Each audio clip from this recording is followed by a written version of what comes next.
Bonjour à tous et bienvenue à ce webinaire de nouveautés produits Waller du premier semestre 2023. Comme toujours, ce webinaire est enregistré et un replay sera disponible à l'issue de la séance. Il vous sera automatiquement envoyé par email.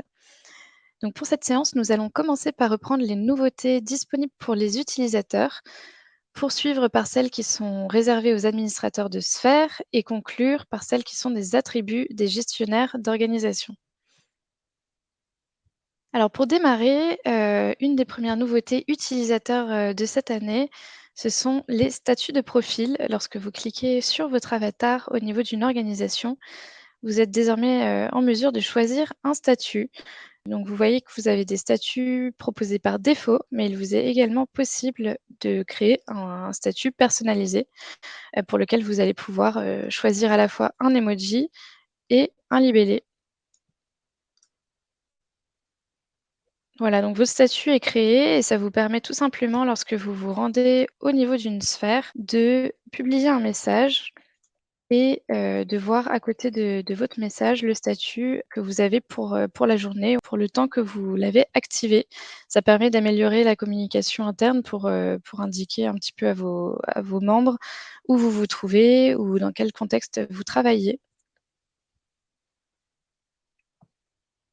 Autre nouveauté pour les utilisateurs, concernant les étiquettes. Donc comme vous le savez, vous pouvez attacher des étiquettes, dans les messages lorsque vous avez des thématiques de projet récurrentes. Eh bien, la nouveauté, c'est, que lorsque vous commencez à faire hashtag et à écrire, les étiquettes, existantes sont déjà proposées en autocomplétion. Ça vous permet tout simplement de gagner du temps lors de la rédaction de vos messages. Autre nouveauté liée aux étiquettes, et on va le voir tout à l'heure pour la partie gestionnaire, c'est que des articles CMS peuvent désormais contenir des étiquettes et les utilisateurs peuvent rechercher un article justement par rapport à une étiquette. Donc si je tape dans le moteur de recherche un mot-clé et que je souhaite filtrer par article, je peux affiner ma recherche en indiquant une période donnée et également en choisissant une étiquette. Je clique sur appliquer et là, on me filtre l'article qui contient l'étiquette cyber en l'occurrence.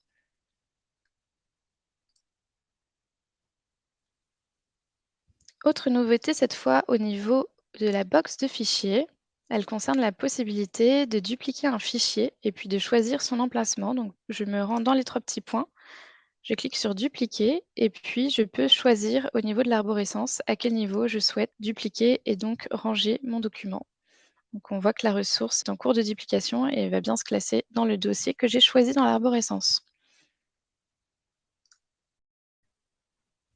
Autre nouveauté, toujours liée à la box de fichiers qui verra le jour très prochainement, ça va être notamment la possibilité de partager un lien externe pour un document. Quelques améliorations également à venir que je peux vous présenter pour les utilisateurs. La première concerne notamment l'upload des images. Donc lorsque vous rédigez un message et que vous souhaitez mettre des images en pièce jointe, par exemple, vous voyez que désormais, l'aperçu est beaucoup plus intuitif et vous permet plus facilement d'ajuster vos pièces jointes, d'en ajouter, d'en retirer, de les faire pivoter au besoin, via les petites flèches ou les croix que vous voyez au niveau des images. Autre nouveauté à venir au niveau de la sphère, ça va être la possibilité d'attacher une visioconférence à une discussion. Donc, comme vous le savez, jusqu'à présent, vous pouvez rejoindre une visioconférence via le bouton Visiosphère en en-tête dans la barre d'outils ou bien au niveau d'un événement, si celui-ci comporte une salle attachée à cet événement. La nouveauté, c'est que vous êtes en train de discuter, vous avez un échange avec vos membres dans la sphère et si vous le souhaitez, vous pouvez de façon, spontanée, vous donner rendez-vous via la visioconférence, via ce bouton-là, que vous pouvez joindre à un commentaire.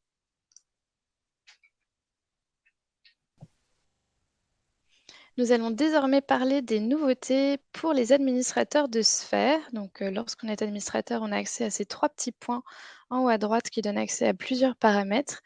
Une des nouveautés consiste notamment à pouvoir dupliquer une sphère. Donc, lorsqu'on duplique une sphère, on nous propose de la renommer et ça permet tout simplement de conserver à la fois les paramètres que vous avez définis et les widgets que vous avez paramétrés en amont. Donc cette nouveauté vous permet vraiment de gagner du temps lorsque vous souhaitez répliquer une structure dans le cadre d'un projet similaire. Autre nouveauté concernant les widgets, lorsque j'ouvre le mode édition et que je clique donc sur nouveau widget de sphère, je vois qu'au niveau du centre de widget, une nouvelle rubrique est disponible. Il s'agit des modèles de widgets. Donc vous voyez ici à l'écran qu'un widget est déjà à disposition. Et lorsque je clique dessus, il est déjà aussi pré-rempli. Donc les modèles de widgets, ce sont des widgets que les gestionnaires d'organisation ont pré-remplis et mis à disposition des administrateurs de sphères afin d'alimenter et de personnaliser le contenu de leur sphère.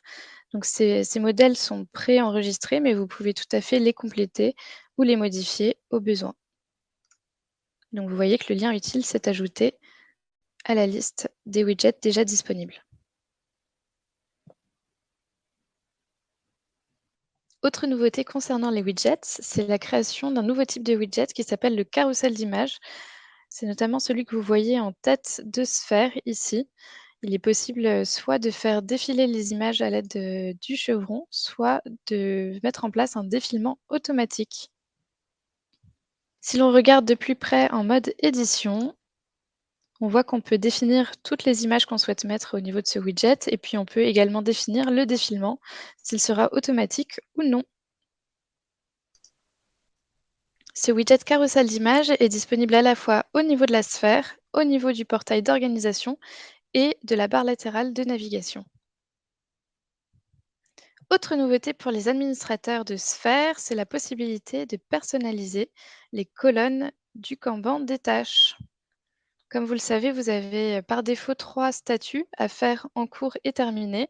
Il vous est désormais possible de personnaliser les libellés, mais également d'ajouter des colonnes via le bouton que vous pouvez voir apparaître ci-dessous. Donc, la personnalisation permet tout simplement d'ajouter du contexte, à votre organisation ou alors de rendre, les étapes un peu plus précises, ou plus ludiques. Autre nouveauté relative aux widgets, lorsqu'on est dans le mode édition, au niveau du centre de widget, il existe désormais la possibilité de mettre en place un widget météo en saisissant la ville que vous souhaitez pour faire apparaître la météo de la ville en question.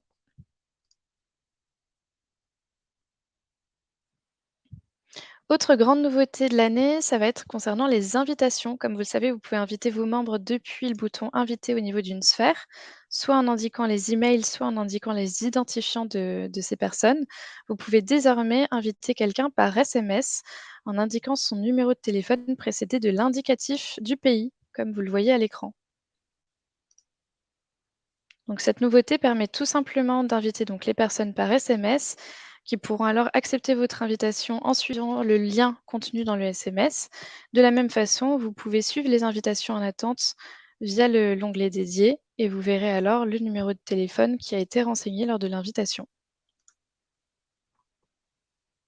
Nous allons désormais passer aux nouveautés pour les gestionnaires d'organisation. Donc, les pages de gestion sont accessibles via la roue crantée que vous voyez à l'écran et nous avons réorganisé les pages de gestion selon plusieurs catégories qui sont donc la configuration générale, les utilisateurs, les outils et la boutique en l'occurrence. Comme vous le voyez, la refonte de ces pages de gestion permet désormais de naviguer de façon verticale à travers toutes ces pages pour faciliter justement l'utilisation de chacune de ces pages de gestion. Comme évoqué en préambule de ce webinaire, une des nouveautés utilisateurs concerne les statuts de profil. C'est une option que les gestionnaires d'organisation peuvent activer ou désactiver pour leur organisation. Si ces statuts de profil sont actifs, alors vous voyez une liste de statuts par défaut qui est proposée. C'est celle qui sera proposée par défaut à vos utilisateurs. Si vous souhaitez justement personnaliser cette liste, vous pouvez cliquer sur le bouton Éditer pour modifier emoji et libellé du statut ou tout simplement supprimer celui-ci via la petite corbeille. Nouveauté désormais intéressante pour les réseaux internationaux, il s'agit de la déclinaison du mode multilingue pour les chartes d'organisation et les chartes de sphère. Comme vous le savez, vous pouvez de façon optionnelle mettre en place une charte d'entrée pour vos organisations et il est désormais possible, dans le cadre d'un réseau international, de décliner cette charte dans plusieurs langues. Dans l'exemple que vous voyez ici, j'ai une charte en français et comme j'ai le mode multilingue activé aussi pour l'anglais, je peux mettre en place une charte en anglais. Donc ça, c'est disponible pour toutes les langues activées au niveau du mode multilingue sur la plateforme. Passons maintenant à une nouveauté concernant la gestion des membres. Lorsque je me rends sur la page de gestion des membres, je peux faire apparaître la date de dernière connexion. Ça me permet de filtrer les membres inactifs et cette colonne est désormais disponible au niveau de l'export des membres. Zoom désormais sur un outil qui a connu pas mal d'évolutions. Il s'agit des widgets. Donc nous avons une page dédiée pour la gestion des widgets. Tout d'abord, vous voyez qu'en tant que gestionnaire, vous avez toutes les typologies de widgets qui sont apparentes et que vous pouvez les activer ou les désactiver selon qu'elles sont pertinentes ou non pour votre organisation. Ça, c'est une première nouveauté. La deuxième, ce sont les modèles de widgets que nous avons évoqués tout à l'heure pour les administrateurs de sphères. Vous, en tant que gestionnaire, c'est ici que vous pouvez les paramétrer, tout simplement en créant un nouveau modèle qui sera ensuite disponible au niveau de toutes les sphères de vos administrateurs de sphères. Et enfin, autre nouveauté concernant les widgets, il s'agit tout simplement d'une nouvelle zone de widgets disponible au niveau du portail d'organisation. Si j'ouvre le mode édition, je vois que je peux disposer désormais d'un nouveau widget de fédération en tête de barre latérale. L'intérêt principal de ce nouvel emplacement, c'est qu'il permet de mettre en avant un widget de fédération qui sera visible à tout moment par vos utilisateurs, où qu'ils se trouvent au cours de leur navigation. Nous allons désormais évoquer des nouveautés relatives au CMS, donc le Content Management System. Le CMS, ce sont les articles que vous pouvez faire figurer au niveau de votre portail d'organisation et qui constituent du contenu froid disponible de façon transverse pour tous vos membres. Une première nouveauté consiste à pouvoir mettre de la couleur au niveau des sous-articles. Comme vous le voyez ici, on peut personnaliser pour mettre en relief certaines catégories. Au niveau de l'arborescence que vous avez créée pour vos articles et sous-articles, vous connaissez le mode d'affichage sous forme de liste où nous retrouvons l'article sur la colonne principale et sur la colonne de droite, vous avez les articles subordonnés à celui-ci. Une autre nouveauté permet de modifier l'affichage de ces sous-articles en utilisant le mode vignette qui permet de présenter un contenu de façon un peu plus éditoriale avec une prévisualisation de la bannière, du titre et des premières lignes de l'article. Et donc pour vous montrer un petit peu plus dans le détail comment ça se gouverne, vous cliquez sur le mode édition. Et donc ce qui a changé se trouve au niveau de la colonne de droite. L'affichage des sous-articles, il peut être défini ici pour justement choisir soit le mode liste, soit le mode vignette. Et vous pouvez définir des étiquettes que vous allez attacher à vos articles. Donc ça, c'est important de le savoir pour permettre ensuite à vos utilisateurs de rechercher vos articles par étiquette et donc par thématique. Et enfin, si vous souhaitez mettre une couleur sur vos sous-articles, c'est ici que ça se définit. Nous allons désormais parler d'une amélioration concernant notamment la gestion des rôles et des droits. Donc, au sein d'une organisation, vous pouvez mettre en place ce qu'on appelle des rôles. C'est un moyen de faciliter l'identification des membres, mais c'est aussi un moyen qui vous permet d'attacher des droits à des rôles pour déléguer la gestion de certaines actions qu'on va voir par la suite.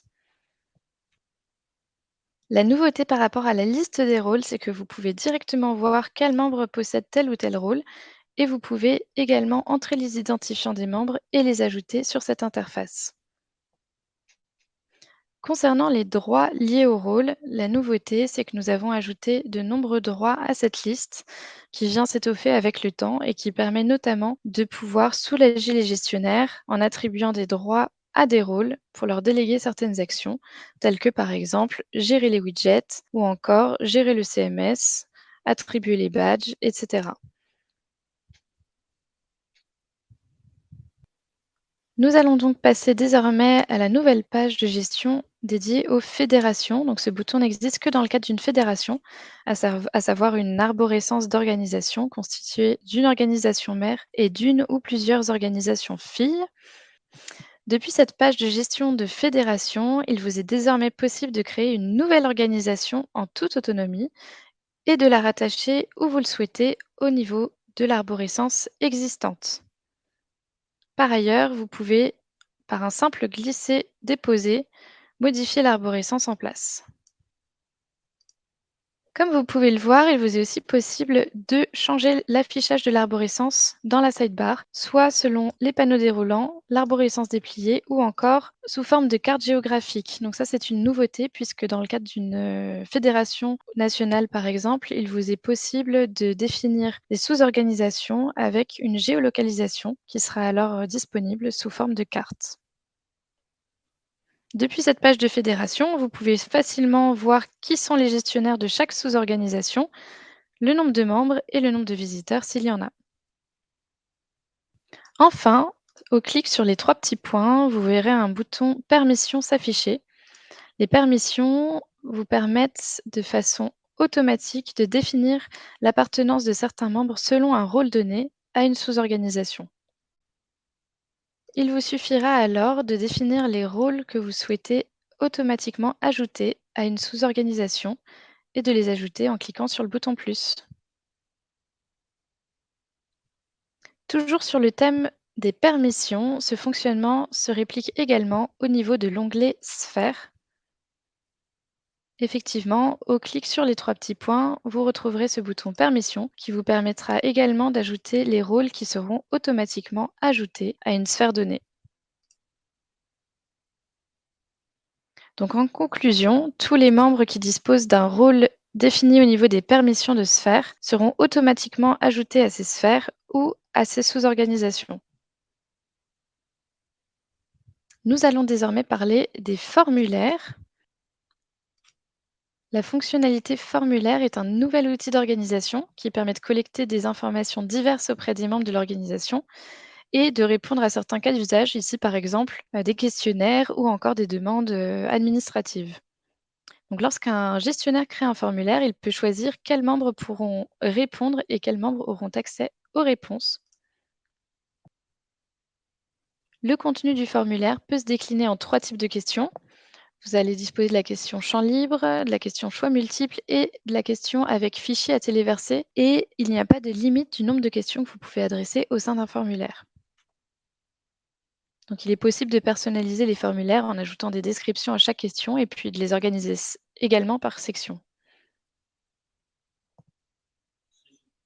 Il s'agit donc d'un outil d'organisation qui est disponible au niveau du portail d'organisation en en-tête. Donc sur cette page, tous les membres peuvent voir les formulaires auxquels ils ont accès, les formulaires auxquels ils ont répondu, ainsi que les formulaires qu'ils ont reçus s'ils sont destinataires. En tant que gestionnaire, un bouton de gestion me permet de retrouver très facilement la page de gestion des formulaires. Et enfin, une nouveauté qui est disponible à la demande, c'est la possibilité de rendre des portails d'organisation ouverts, un petit peu sur le même principe que les sphères ouvertes, qui ne nécessitent pas d'administrateur pour valider l'entrée dans la sphère.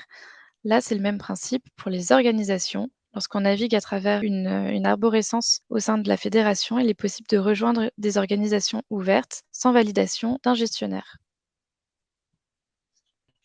Pour conclure ce webinaire, je mentionnerai quelques nouveautés déjà en place ou à venir sur l'application mobile qui est disponible sur les stores, Apple Store et Google Play. Nous avons tout d'abord la refonte ergonomique générale de l'application qui verra le jour très prochainement et nous aurons de nouvelles fonctionnalités intégrées telles que la possibilité de répondre à un commentaire, de pouvoir éditer ses profils ou encore de pouvoir accéder aux articles CMS. Si vous avez des questions sur ce webinaire ou tout autre sujet, n'hésitez pas à prendre contact via le bouton Besoin d'aide en bas à droite ou directement par email à l'adresse contact@waller.com. Merci à tous pour votre attention et à très bientôt sur Waller.